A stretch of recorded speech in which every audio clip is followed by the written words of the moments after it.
பரீட்சை எப்படி எழுத போறோம், எப்படி பிரசன்ட் பண்ண போறோம், என்ன மாதிரி क्वेश्चन கேட்பாங்க, அதுக்கு எந்த மாதிரி நம்ம எழுத போறோம் அப்படிங்கறத பார்க்க போறோம்.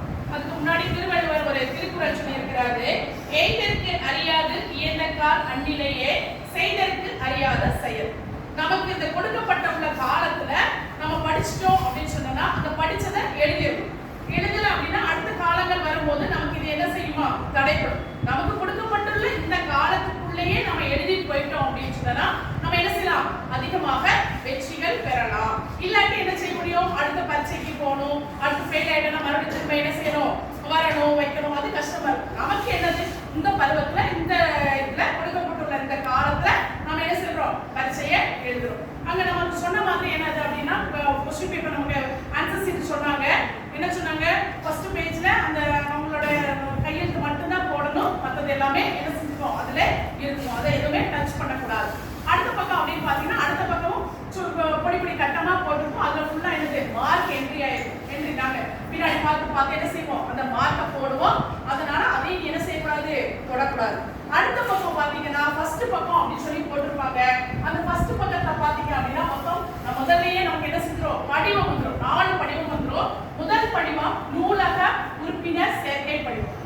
சரியா, நூலக உறுப்பினர் சேர்க்கை படிவம். இரண்டாவது பார்த்தா அப்படின்னு சொன்னா மேல்நிலை சேர்க்கை படிவம். சரியா, மேல்நிலை சேர்க்கை படிவம். மூணாவது பாத்தீங்கன்னா விளையாட்டு ஆணையத்திடம் சேர்க்கை படிவம் அப்படின்னு சொல்லி சொன்னோம். விளையாட்டு ஆணையம் அப்படின்னு சொல்லி சொன்னா அது மூணாவது படிவம். நாலாவது படிவம் அப்படின்னு சொல்லி பாத்தீங்க அப்படின்னு சொன்னா அதுல வந்து என்னது, நம்ம பணி வாய்ப்பு வேண்டி விண்ணப்பித்தல். சரி, அது நம்மளுடைய பயோடேட்டா அப்படின்னு சொல்லி கொடுப்போம் இல்லையா, அதுதான் என்னது நமக்கு பணி வாய்ப்பு. சரியா, அது வரும். இதுல நம்ம என்ன சொன்னோம், இது விளையாட்டு மேம்பாட்டு. இதுல கண்டிப்பாக நமக்கு வரக்கூடியது இந்த ரெண்டுல கண்டிப்பா ஒண்ணு என்ன செஞ்சிரும், வந்துரும்.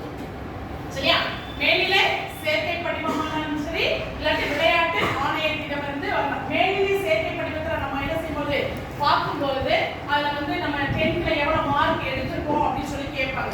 அப்போ நீ நிறைய மார்க்க போடு. ரொம்ப அந்த 432 434 அப்படிலாம் போட்டேன்னா கூட்டிட்டு இருக்கிறது உனக்கு கஷ்டமா இருக்கும். ஒரு எல்லாத்துலயும் எவ்வளவு 100 போட்டுட்டேன்னா 500ல முடிச்சிடும். 500 போடாட்ட கூட 75 75ல 50 50 போடும், 250. அந்த மாதிரி உனக்கு ஈஸியா எப்படி மேக்ஸ் வருதோ அதை பார்த்துட்டு என்ன செஞ்சிடணும், அதை ஃபில் பண்ணிடணும்.